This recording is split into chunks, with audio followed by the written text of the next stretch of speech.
What's up? We're back with the Baja Bottom Boys. It's your boy Spready Roosevelt. And your boy, the ugly homie, what it is. Yeah, we're week 8 of the NFL. Yeah, it's another Monday edition of us recapping the NFL. No dimensions being brought up today. Just all sadness. I wasn't having fun this weekend. Your Bucks in the Thursday night game, they were close with that Hail Mary, but Godwin. The Hail Mary on top of missed calls. It could have gone either way. But that's been the past 2 weeks of the NFL. Lost, but then they weirdly covered the spread for some reason. Yeah. Well, that's been the past 2 weeks of the NFL is like officiating issues, and then people magically covering the spread because of these officiating issues. The Bucks are not a good team, and then they always beat the Bills with a Hail Mary. Yeah. Because if you watch the replay, Godwin was probably Godwin would have been able to catch that. He was like a half second too slow. It wasn't even that the ball was like a yard from him. He just wasn't turned around. Yeah, like I said, he was a half second too slow turning around. Like the Bills looked like the Bills for like 2.5 quarters, and then just shit the bed and almost lost the game in the second half. Pretty much the fourth quarter. Yeah, and then the Bucks are who we thought they were. Like I said, I predicted a 6-win season if we're lucky. So Baker Mayfield's not that good.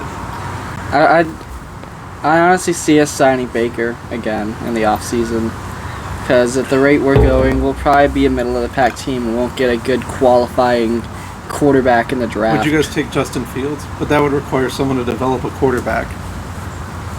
I don't know. Justin Fields is just the way our offense is and the way our team is. You would need someone besides Todd Bowles. He's not a good Todd coach. Bowles is not going to... He's not good. He's not going to be our head coach after this year, I don't think. And the Bucks are cursed because they still haven't solved the issue of their corn prices at the stadium. It should be a Buccaneer. I fucking hate you so much. I don't know why you say this shit. Let's go into real sadness. The Green Bay Packers and the Vikings. Sadness because your Packers lost. 24-10. And then also sadness because tore his ACL. So basically any team that was looking like we're a QB away, you're still a QB away. Yeah. I've gone through all 5 I went through all 5 stages of loss, and now I've circled back to denial, because it broke me mentally. The worst was when we made it 24-10. Fucking LaFleur at the 1. What are you doing calling 3 shotgun plays? Go under center. You have AJ Dillon, who's a power back, who's 6 foot 240. He needs a running start. You can't just. We're coaching this like it's a game of Madden. Just go under center. And even when I play Madden from the 2, I'm just putting every fat ass out there and I'm running fullback dive, and it's just like, we need to go back to Madden logic. Your big guys versus my big guys. Man the fuck up. Just go big. Like, what is this shit? Like, you're at the 1 and we had to throw corner fades. I'm like, I get it on first down, but then the next 2 downs just punish them. I don't know what his thought process was there. Was he trying to save time? It's almost like you hate the brotherly shove, but then if your team's doing that at the 1, you're like, why can't we do the brotherly shove? It always works if you know what the fuck you're doing. I mean, I don't know. Washington did manage to force a turnover on the brotherly shove. One out of what now? Like 50 of, like 100 of them? I'm just saying. But I'm like, if you're at the fucking 1, it's run the damn ball. Run the damn ball. Just fucking run it. Line him up in the fullback formation. Do you guys even have a fullback, or would you be using like a second string tight end? Just use AJ Dillon. Yeah, I guess that could work. He is a power back. When all in doubt, fullback dive. Plug the holes. 3 fucking shotgun plays. And I'm also convinced watching the second half, just because we're down like what? It was like 17-3 at the half. Something like that. Yeah, it was pretty bad.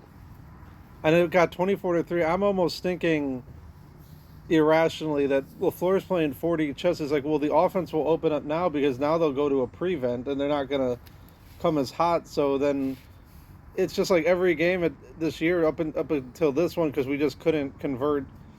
We could have won this game if we could have, because we had 2 more drives when we're down by 14 to tie the game. It's just, I feel like LaFleur's like, you know what, it might be easier for him to sling the ball when they're down like this. Well, another thing that sucked for you guys was that bully ball pick that Jordan Love threw. Like, he threw the ball to, who was it? Jaden Reed. And just got the ball snatched right out of his hands on the way to the ground. But even without that, we still scored. We still had 2 more drives. Well, I know, but that set up a touchdown And drive these- because he returned that pick And quite these a bit. offensive penalties kill us.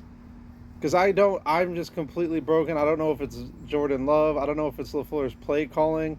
I also don't know if it's the fact that it'll be like fucking second and 9, and then we'll get some atrocious penalty to make it Second is like 14. Second and 20, then LaFleur hands off the ball to get a whole gain of 1.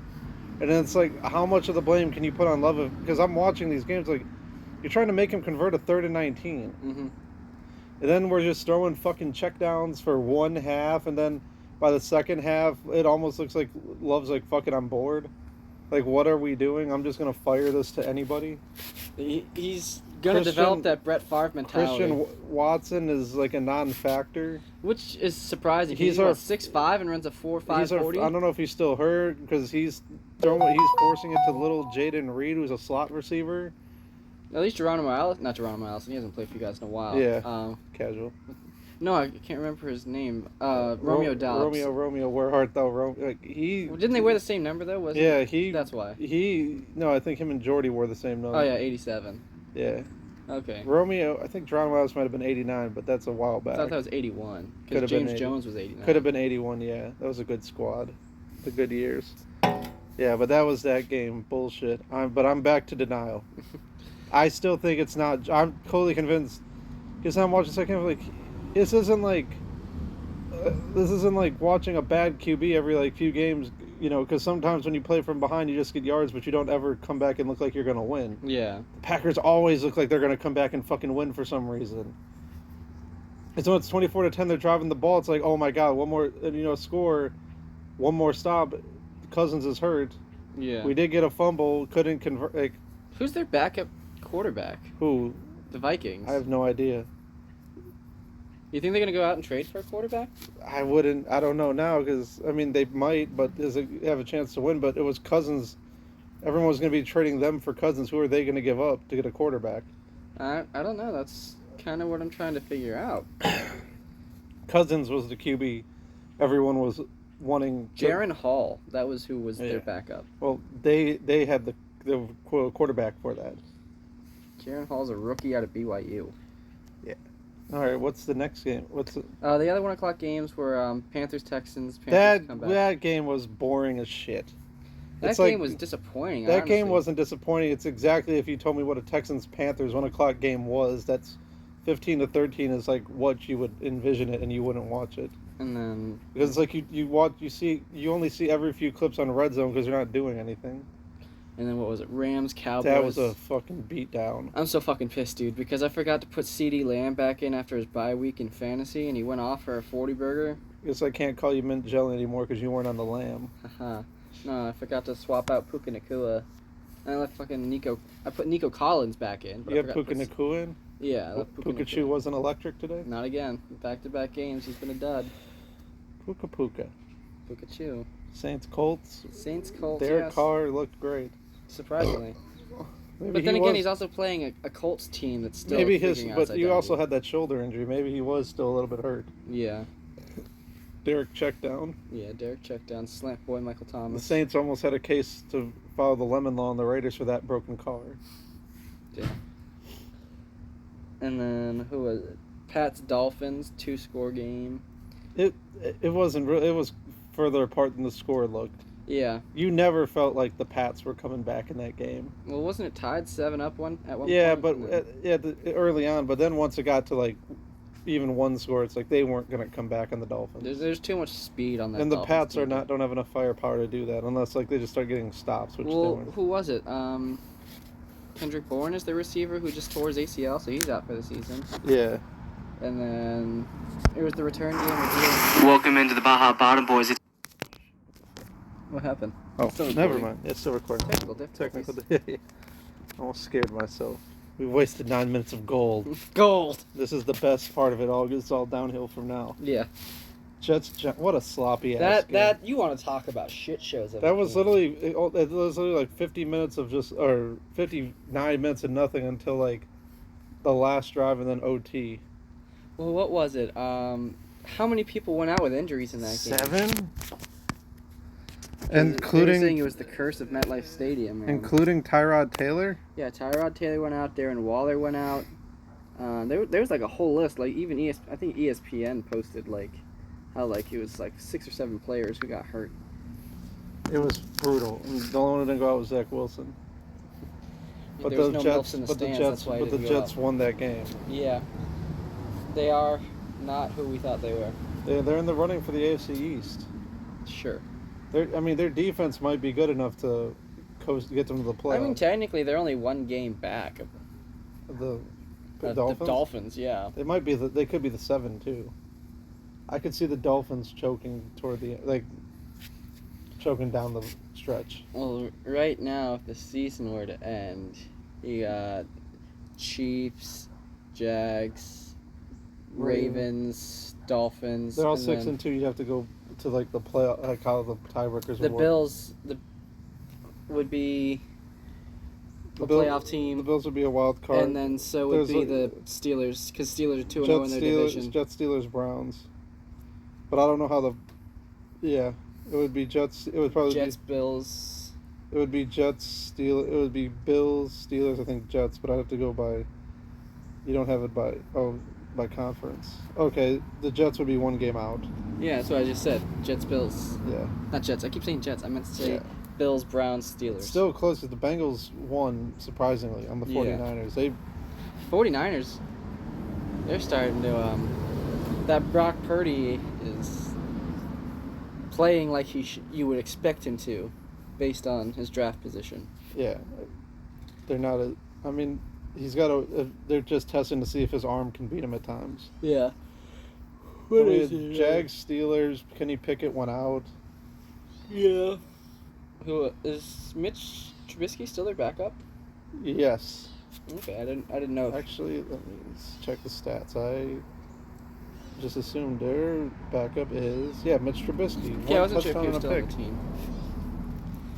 George Pickens had another fucking ridiculous touchdown this week. George Pickens is looking like the more athletic Hines Ward. He's morphing into Antonio Brown. Yeah. Just as long as you can avoid the CTE. Jags are just a boring good team. Yeah. It's just like they do nothing special, but all they do is win, and that's all you want. Falcons, Titans, Will Levis. It was announced Heineke himself. time because I think Ritter went out with a concussion. Concussion is what they said. But I think some of you who are out there packing a skull, popping a Miller Lite, putting your Columbia shirt, we're With having your it. Sperry's. We're probably getting CTE from watching Desmond Ritter play. You just figured, just put me in, coach. I can't be any worse. But Will Levis, what? 4 touchdown passes, no interceptions, 3 touchdowns to DeAndre Hopkins, who had 3 touchdowns on 4 receptions. Yeah, he looked good. He looked like D-Hop should look. Can't say it was just the Falcons. Is the Falcons' defense is elite. The Falcons' defense is legit. They just need a quarterback. Yeah. I don't know how strong their offensive line is either. They're pretty much like some people would say that other people would have messaged them privately that they're 1 quarterback away while they're popping a Miller Lite. But Eagles, Commanders, these teams are going to play each other close forever. I know. Once again, just like week 4. Like, I was looking at the game like, holy shit, is Washington going to pull this upset? Throw the record books out when these 2 teams play each other. The Eagles have no D when they play them for some reason. Commanders just play fucking lights out Lights whenever out, they play yeah. Philly. Like, I don't know what it is about the Commanders and because the Eagles will blow out the Giants and Eagles are gonna skull fuck the Cowboys because those games are never like close. It's always like every time I've seen the Cowboys, it was always like a clowning. Yeah. Or they just take turns, like they go out of their way to clown the other. The Commanders and Eagles almost like it's probably would it be like on the tier of rivalries in the NFC East, would it be at the bottom? Because the top rivalry would be what, like it almost tied with like Phillies Cowboys. Yeah, Phillies Cowboys, Giants Cowboys. And I could also say Commanders It's really everyone against the East hates the Cowboys. Cowboys versus the world. Then the next would probably be Eagles Giants. Yeah. And then I guess Giants Commanders and Eagles Commanders would both be, because I almost feel like they're not as like they don't get it up as much for the Commanders as they do for each team does for the Giants, Cowboys, and Eagles do. Well, I feel like what happens with Philly is they play down to the level of their competition when it comes to Washington. Yeah. Because Either there's that no or- reason Sam Howell should be Either looking that, elite against either Philly's that or defense. because they played. You always see this with divisional rivals. They play twice a year. Yeah, The no. Steelers and the Ravens do it all the time. I believe it's like the last 10 meetings or something.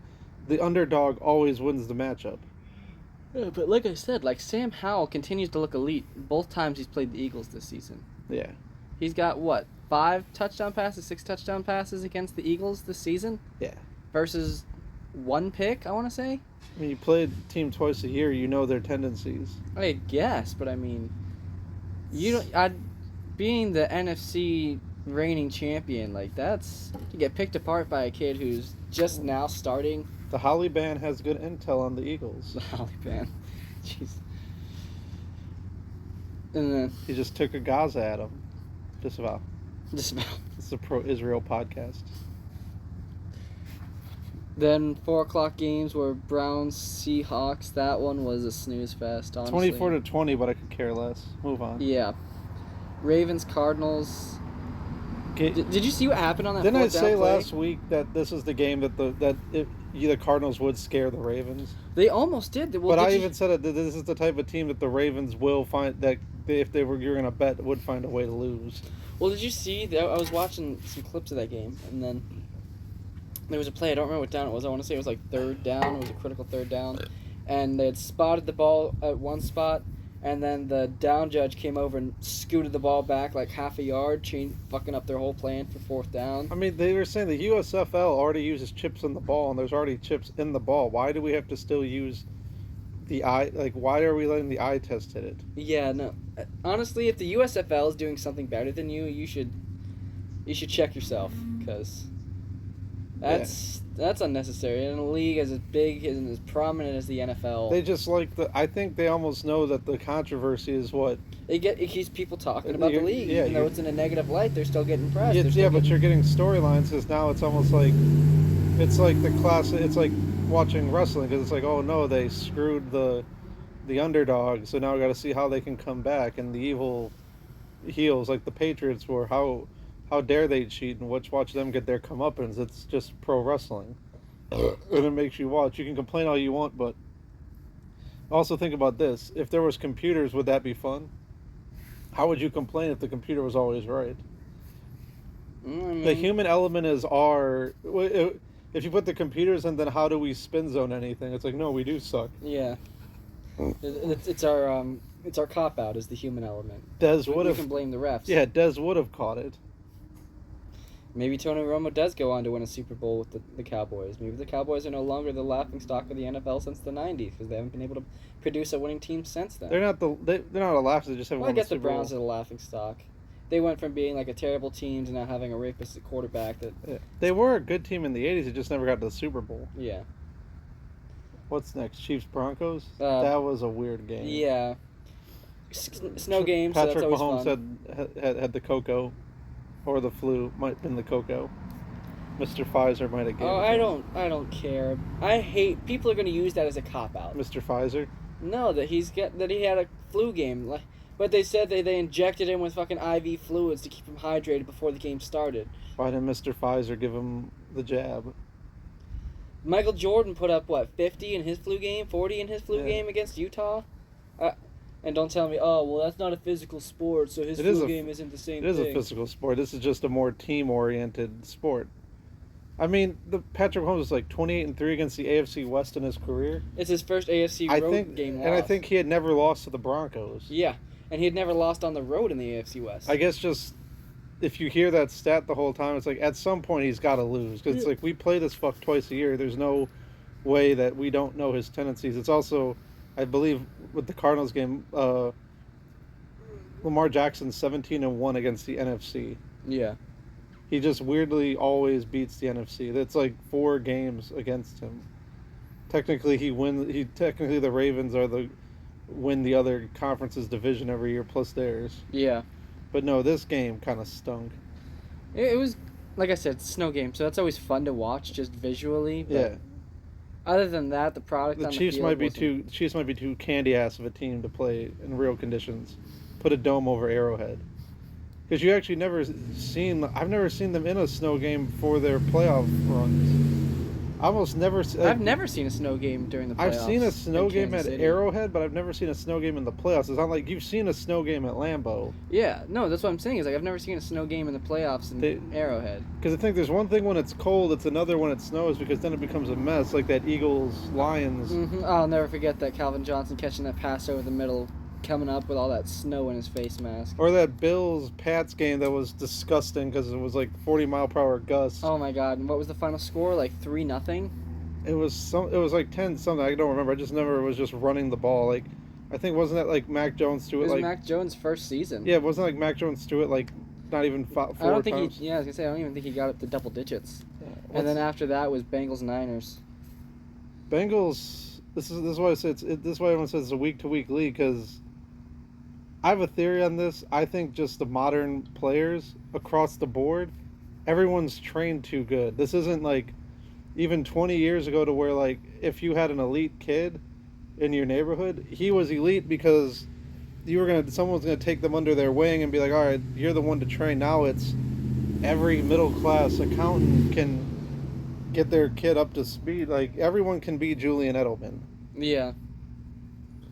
which is good enough to play in the NFL. Well, I don't know if you could say Julian Edelman. Julian Edelman had like one of those unmatched work ethics. Yeah, but That's not something you could teach a kid or instill in someone. you can't. But you can almost like it's easier to like show a kid if you have a work ethic, you too can make this money, versus you show a kid like fucking Randy Moss. It's like if you can jump and be this fast. If you're 6'5" and run a 4.40 with a 20-inch vertical.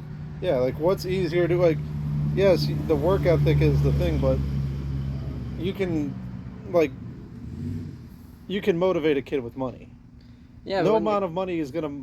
I don't care how much. It's like no amount of money is gonna motivate you to become Randy Moss. Or like Tyreek Hill. Like that's just who you are. That's just God-given skills. Yeah, you can't but you can become a very serviceable receiver or a very serviceable like whatever positions that you can just like. I feel like running back's almost one of them at times. Or if you're decently speed and you can read the right hole, you can rip off a nice little 2, 3, 4 year career and then be done. I mean, look at DeMarco Murray. He had a good 2-year stretch in Dallas until he went to Philly for 1 season. Yeah. And then another year and a half in Tennessee. Even quarterback, if like look at sometimes like where it's like the backup. Like Romo wasn't touted at all. No. It's like pretty much if you find a position where it's just almost every. I think the only position that you couldn't do might not be able to do that is cornerback. Because whatever deficiency you have will be exposed. Yeah. It's almost like if they put you in man, you're screwed unless you just sit there and play like a zone, which they criticized Richard Sherman of his career, that he wasn't a great corner, that he was just relying on safety help. Yeah. But I mean, Richard Sherman still had good on-ball skills. Like he could get to the ball, he could play the ball. Maybe if you're in the right system, but I feel like receiver, like inside slot receiver, you run like about a 4.5, 4.6, but you're good at finding holes in the zone and sitting in them. Yeah. You can read a playbook. You're very good at a playbook versus The only thing you really have to work on is your run blocking. yeah. Because you're usually a slight framed guy. Everything about that with a position, slight everything about that you can make like $10 million a year. Someone will give him anyone would kill to have a nice little slot receiver that got him that could pull off like 5 or 6 catches for about 60 to 70 yards, a touchdown every week or two. Well, that was like the Bucs used to have Scotty Miller, and look what he did against the Bucs this last week. Yeah. With Atlanta, he had a reception of 45 yards against the Bucs. Yeah, sometimes that's all you need out of your slot receivers. Yeah, you need a few like peasants in your offense. Not everyone can be a star, because then if everyone's a star, no one's a star. Yeah. What's the next one? Then that would be the Sunday night game. Oh, that was gross. Chicago, LA. That went about as bad as why don't they start the flex scheduling earlier? No one wanted to see that game. Well, they already did a flex game. They moved the Bucs Lions to a 4:00 game. Why didn't they move? I don't know. I don't know. Maybe because the league loves Justin Herbert, so they wanted him to go off on a game for Sunday night. Because out of the games, you probably would have said it should have been Cincinnati, San Fran. You would think if they were going to flex a game, it would be Cincinnati. Maybe San Fran. even Washington. No, Philly. I would have flexed. I would have flexed Cincinnati San Fran into the 8 o'clock game, and I would have moved Chicago. I mean, even LA to even though 4 o'clock. Washington wasn't good, I would have rather watched Washington Philly on prime time. Yeah. But I got YouTube TV. Shout out. So it doesn't matter. I watch everything. YouTube TV. Find someone's promo code, else's promo code. They may give you $50 for it. Maybe. Restrictions apply. And that's it for the games that have been played. I mean, we could go and do a projection of what we think is going to happen tonight. Packers are going to stink. Well, we could talk about what we think might happen tonight. Raiders, Lions. Honestly, I could see I would pick the Raiders. this might be an upset game for the Lions. Because the Lions might be, because I said at the beginning they weren't who they thought they were. They got a cute little streak, but everyone was so right about me. People have told me they were so right about me being wrong that I turned out to be right. Well, here's The best takes are the ones that you don't, never bet. Like as long as you don't back off, you're right. It's like a stock. It's like betting. It's like buying a stock. As long as you're not wrong until you sell. Well, It's not a real loss until like you give up on the take, or if they win a Super Bowl. honestly, like if Kirk Cousins didn't go down, and then you see Detroit start to play like Detroit again, where they hit a rough patch in the middle of the season. Yeah. Right now they're 5-3. If they wind up getting upset by Vegas tonight, which I could definitely see happening, because Josh Jacobs is poised to go off for a big game eventually. Devontae Adams has already been speaking out about how they need to utilize this offense more efficiently. It's Halloween, Adams Family. Dun-dun-dun-dun. But Jimmy Garoppolo, I believe, is back and starting this week. That's never. But he's most efficient when they get the run game going. And like I said, Josh Jacobs is poised for a big breakout game. And then, what is it? Detroit's biggest issue is their secondary, like their safety help. So, I mean, if you start bringing safeties up into the box to stop the run game, especially with a weak safety... The Raiders still have Hunter Renfrow? Yeah, they still have Hunter Why don't they Renfrow. use him? He's been underutilized since Josh... What's the coach's name again? McDaniels? Josh McDaniels, yeah. I have a theory Ever that Josh McDaniels is now beginning to, he looks at guys like Hunter Renfrow under... I think he almost feels like Hunter Renfrow's going to end up as a Patriot because it's like, oh, I don't know what to do with it. And he goes to the Patriots and becomes their next, Danny Amendola, Wes Welker, Julian Edelman type. Because Hunter Renfrow fits, and he's, 6? I want to say he's 6 even, Hunter Renfrow. He's bigger than all the other three, and this would be if this is literally like Belichick being a fucking weird scientist where his perfect receiver is a 6 foot tall white boy.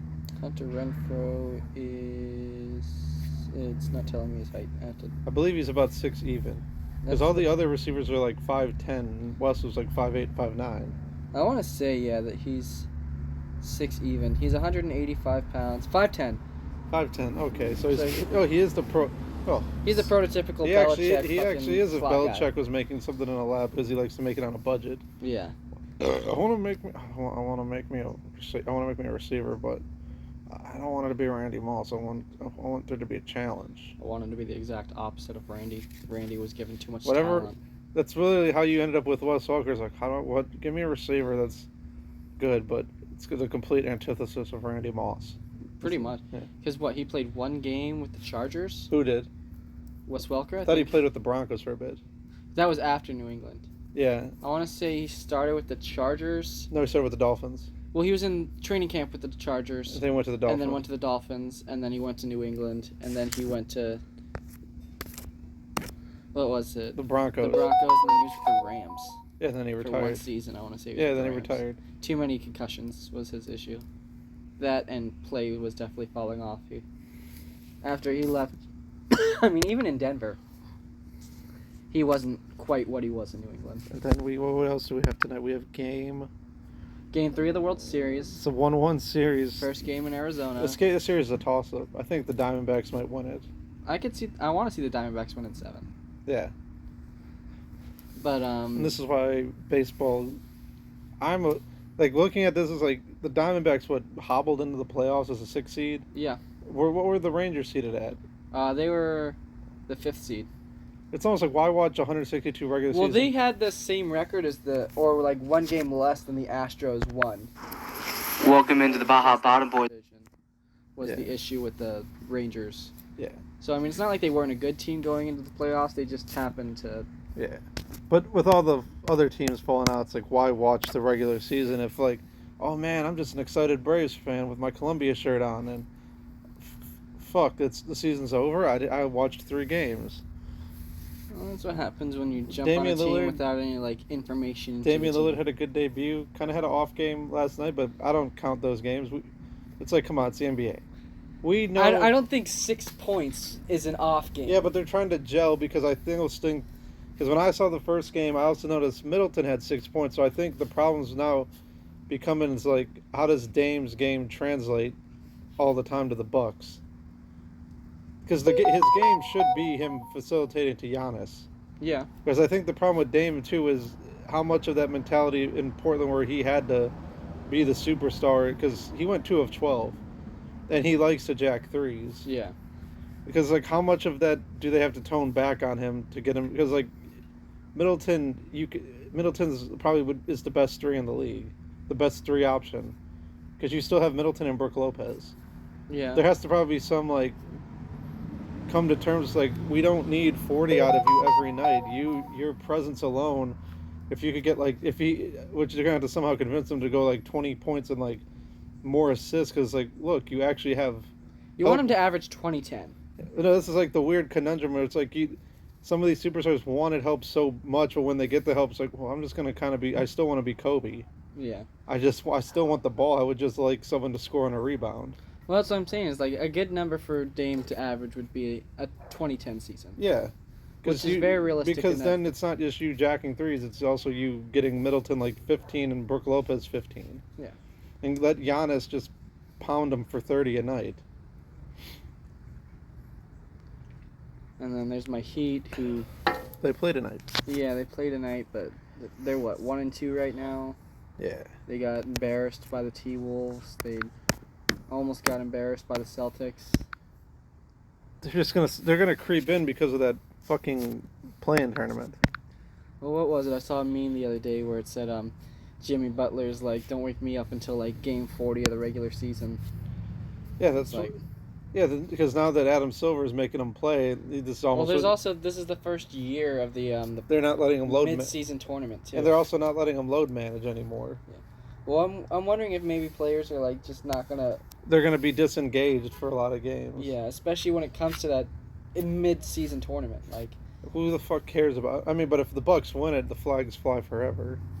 You get a trophy, but they didn't really explain what else it is besides pride.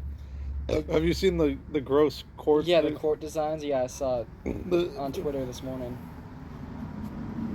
It's like, what is it supposed to mean? I don't know. They said it's supposed to be like, it's supposed to be modeled after European soccer, but that trophy, Champions League, is different than winning UEFA League. Yeah. So you can win NBA Cup, but you're not getting a ring. You're just getting a rinky-dink little trophy. And then you get like $500,000 extra dollars. It's like, okay. Would you rather play that tournament and get hurt and ruin the rest of your season? It's not a tournament. It's not a. We're just playing an on-off tournament. The tournament games count toward the regular season. It's just certain games will be considered like playing, like well, actually considered like group games. It's being modeled after European Premier League. Oh fuck. Yeah, it makes no sense. I mean, I get it. That's the most like universal sport is soccer or football if you're a commie. Unless you're going to count this cup as an actual championship. But why use that model when, if you look at the numbers of European soccer being watched here in America, it's not a large number. Yeah. So why would you use a model that people don't really care about in a sport that people do care about? It's not even care, it's that they don't know about. Well, they don't care enough to know about it. The solution is to just bring it to 60 games. Like the one year they had 50 games. Oh, the lockout game? That year was awesome. That was one of the LeBron championship seasons. No, that was 99. You're thinking of 2011 where they went to 60 or 62 games. Yeah. It's like, why do we need 82? We know who the playoffs teams are by even like right before the All-Star break. No one's going to emerge. Unless you're the Heat. It's just now with the whole load management thing, they had to get rid of the whole. Well, the Warriors and the Lakers are gonna sit people, be a 6-7, and make the regular season worthless, and then because then the Warriors are just gonna pound the Kings in the first round, and the Lakers are gonna beat whoever. Memphis. Yeah. But that's it for sports stuff. I have a hypothesis for. I have like a take because I got caught watching the movie 2012. Trash kind Oh of. my god, I haven't seen that movie since it came out. It's a really cheesy plot because it follows every stereotype of an end of the world, or all these like doom and gloom movies where there has to be several. This one almost had like 5 different love stories going on at once. It's always about a father trying to redeem himself. Yeah, he's a divorced husband But who has like one or But the two whole kids. premise of the movie was that they built the arcs because they got private funding by charging €1 billion for it. My thing is, if the world ended like that, because I've seen another version on the History Channel where they actually took like the best and the brightest. Yeah. But this version was we're just gonna go with actually the real shitty reason. We're just gonna save everyone by billions. Like if you had a cataclysmic event and the only people that survived were billionaires, but the flood and shit all wiped out the rest of humanity, but the rest of humanity is just the poor peasants and the common and probably good people, but like the selfish billionaire survived. Would there be religion?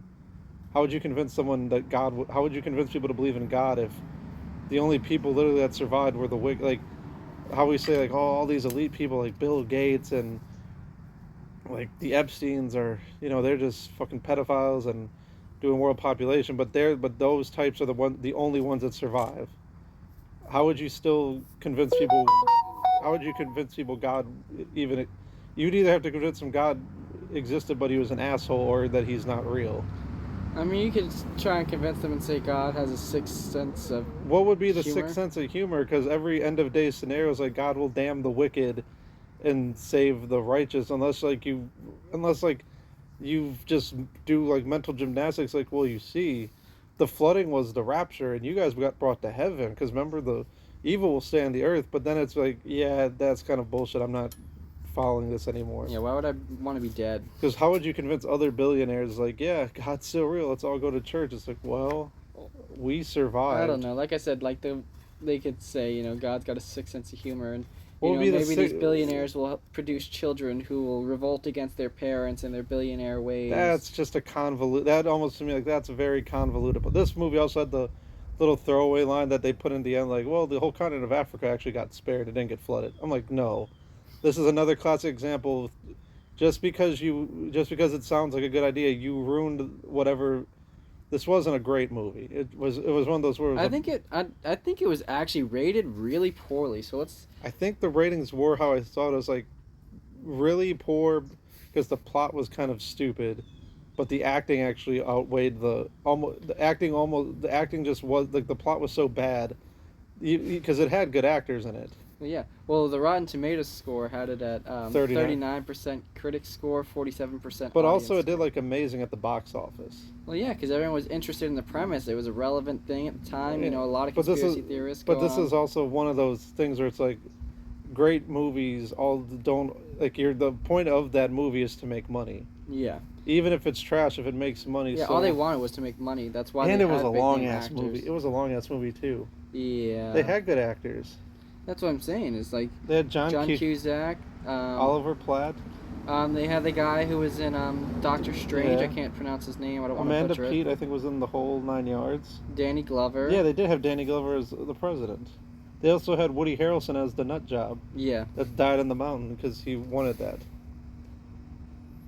They actually they were randomly pulling out really good actors. The acting was a lot better than it. Yeah. The runtime was 2 hours 38 minutes. It came out in '09. I think that was like at the back end of like where the blockbuster movie was better.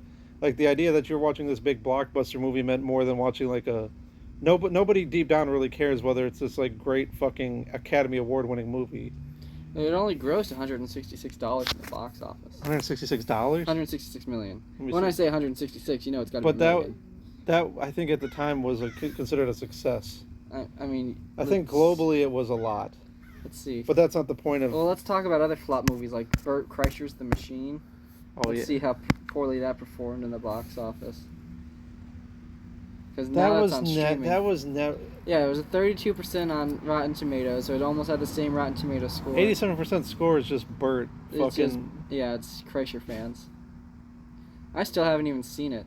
It, Yeah, it only grossed 10 million in the I box think the office. budget was 20, Yeah, but that doesn't include promotion. But yeah, I don't think there'd be religion if the world restarted in that scenario. But I guess if you go with this, although they try to do something like where they were saving, like he had to reopen the door to save the people that they didn't want to save, but then you had to also forget in that moment. You know, these were they were just actually trying to kill the billionaires they didn't want on. yeah. So it was like I don't know, it got convoluted. I get the point they were trying to make, but then it should have been like taking that ship and trying to save like his buddy. Yeah. Not we're about to fuck over these billionaires that tried to. Let's kill the billionaires, not save people. It also is the guy who was in Doctor Strange, the main scientist.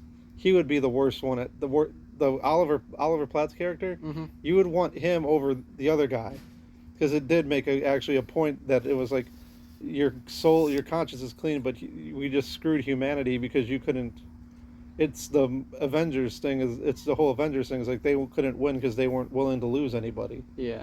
And just from a logistical standpoint, how do you save $7 billion in that amount of time? You don't. And then they had to do the whole dramatic. Oh, this 1 minute.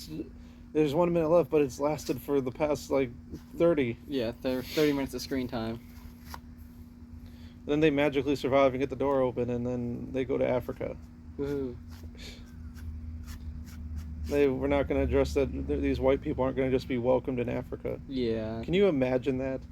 It's like, oh, okay, we get it. We were billionaires. We don't have that. We don't have that money anymore. But we're retaking over your continent. But yeah, It's a good movie. I was gonna say it's a good movie, but it really wasn't a good movie. it's easily to watch, but if you think about it, Well, that was like almost as bad as that movie. What was that one? Did you ever see that movie with Nick Cage, where the aliens are like kidnapping the children to save them from the planet being blown up by like a solar flare? No, I didn't. What was it called? I can't remember it. I want to say it came out around the same time as 2012. There's a lot of bad Nick Cage movies that Yeah. came. Like, there's a lot of bad one-off Nick Cage movies. But I remember because like the promotion for this movie was like over the top. Like everyone was like, "Yeah, it's gonna be the #1 movie in America. It's this, it's that." Knowing it came out the same year, and it has a 34% on Rotten Tomatoes.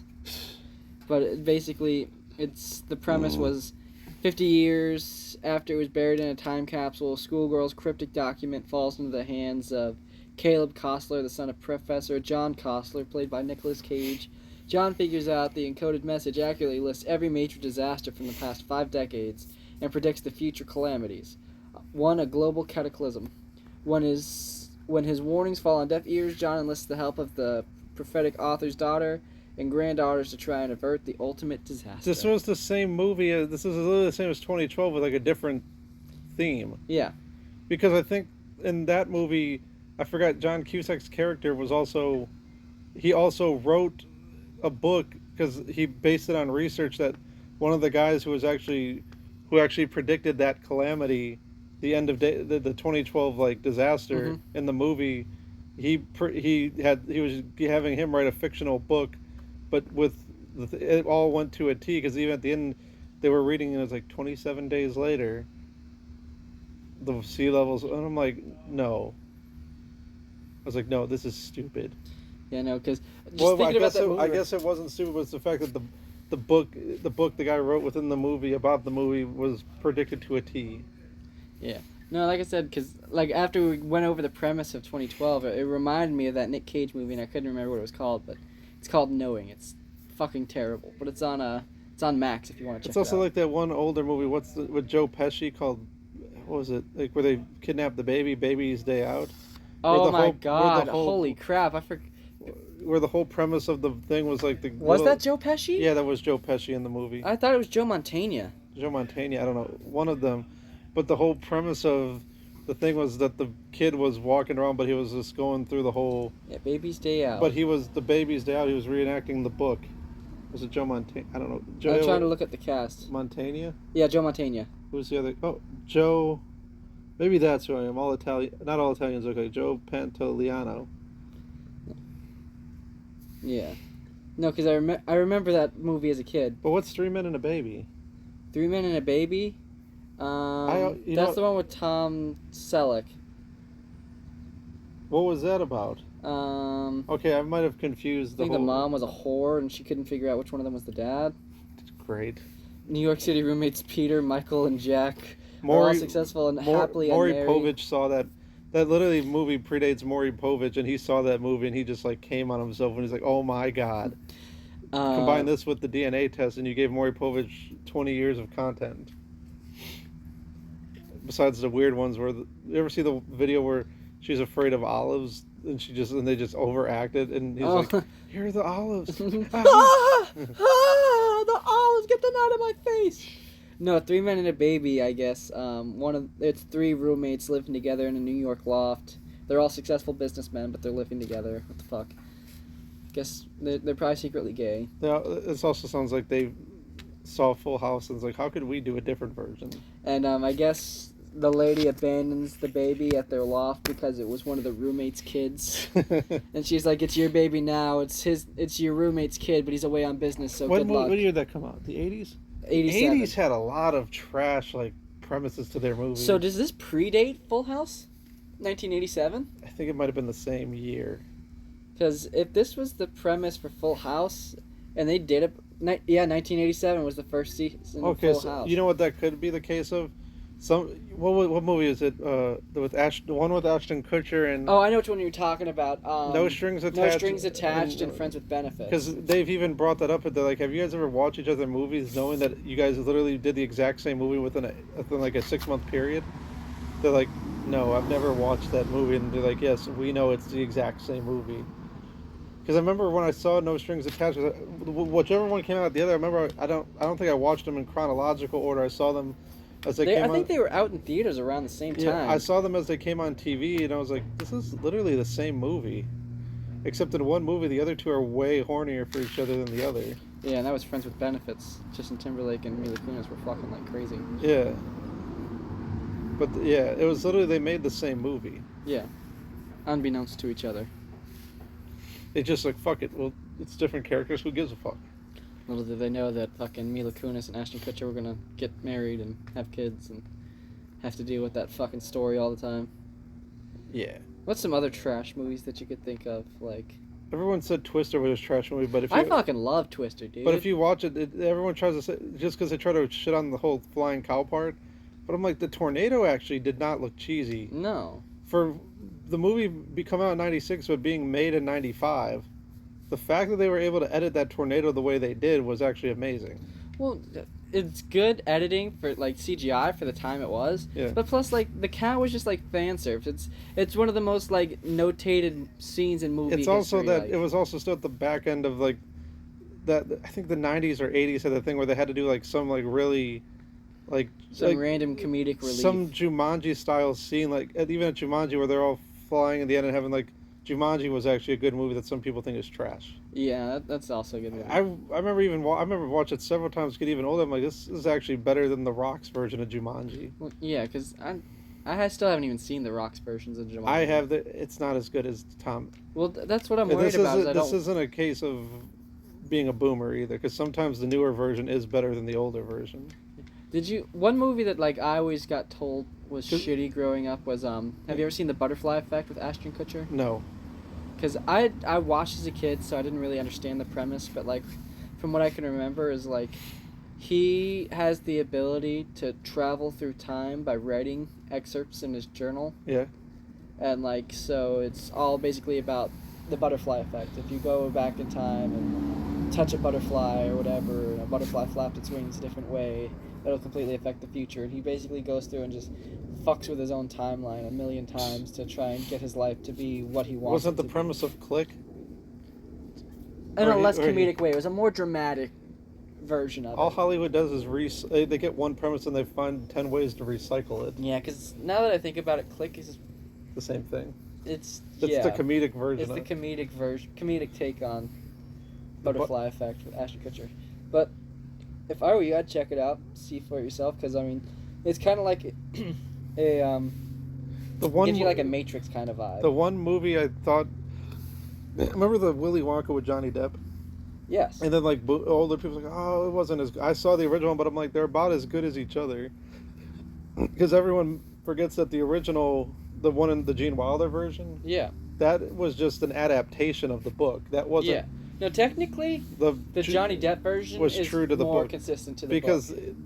the Gene Wilder Willy Wonka, he was more like they were both recluses, but Gene Wilder's one was like he was more like poetic, versus this one was more awkward.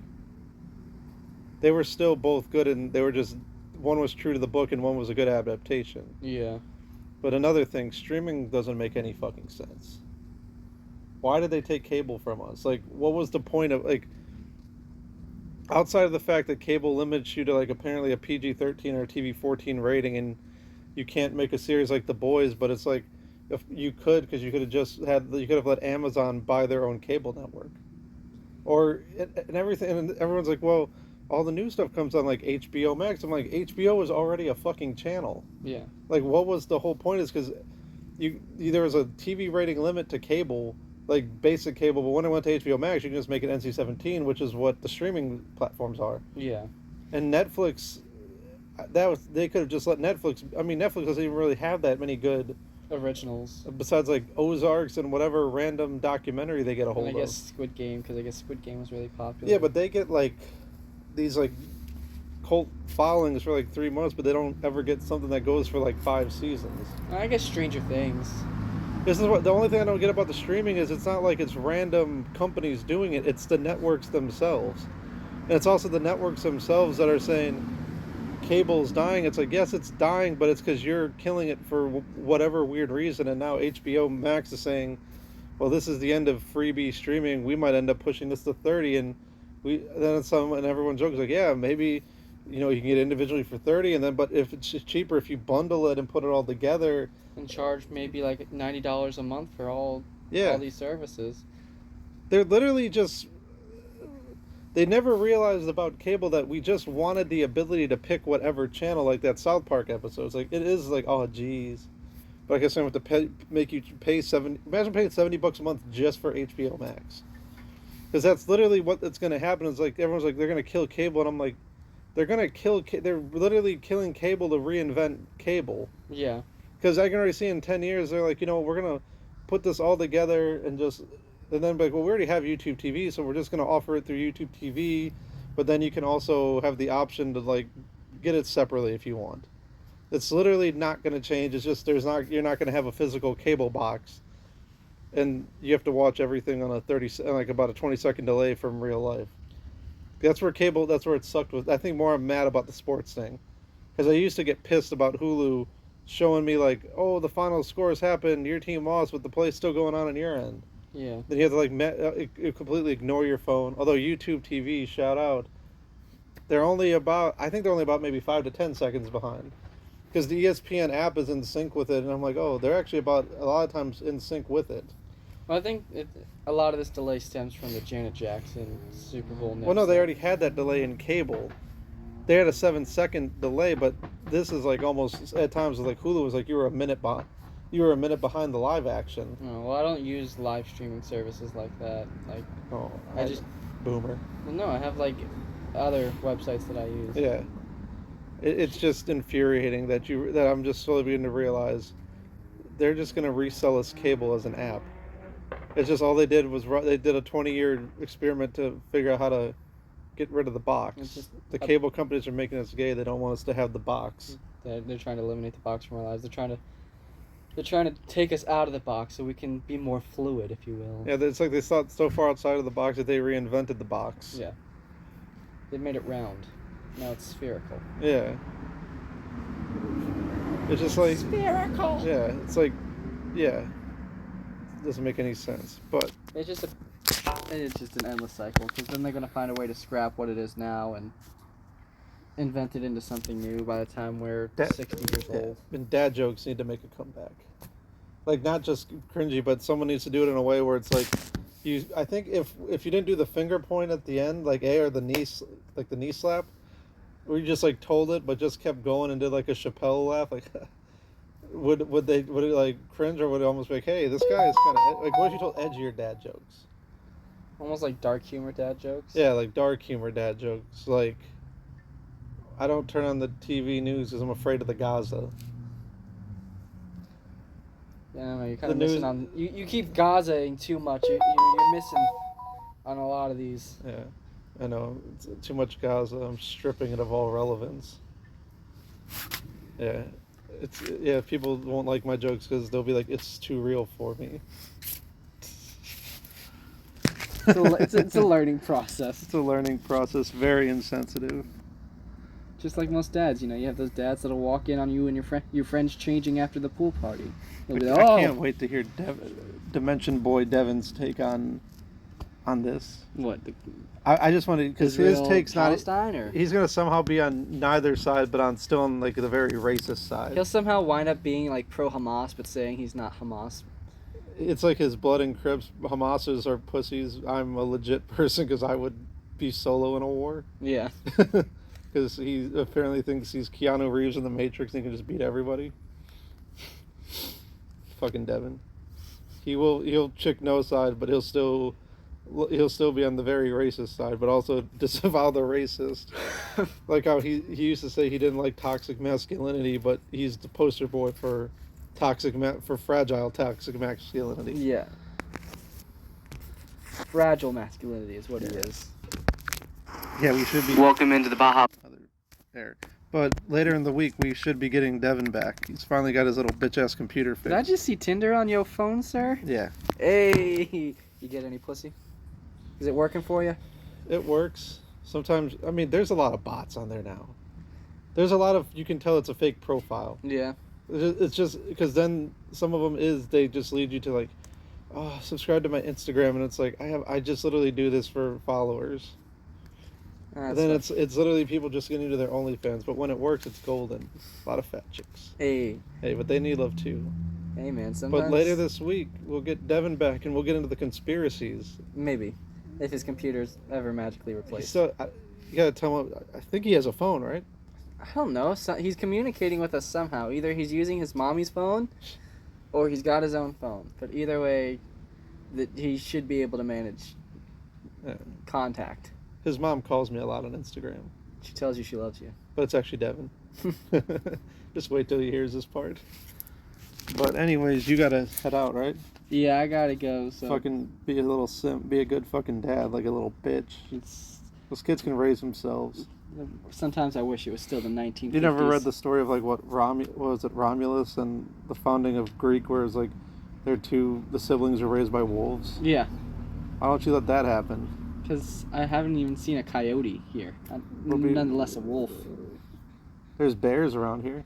I still haven't seen one. If I could find one, I'll drop the kids off with them. But anyways, that's our Monday edition. Don't be afraid to check us out on the Spotify, the Apple. We do have a Patreon. We $5 a month. We'll figure out something. And then check us out on Twitter. We got the Baja Bottom Boys Twitter. You got Spready Roosevelt on Twitter. You got the Ugly Homie on Twitter. And then you got Devin somewhere on Instagram because he's too afraid of the mainstream. Devin's somewhere stuck in the ether. But anyways, we'll catch you next time. All right. Peace. Love Bye, you y'all. guys.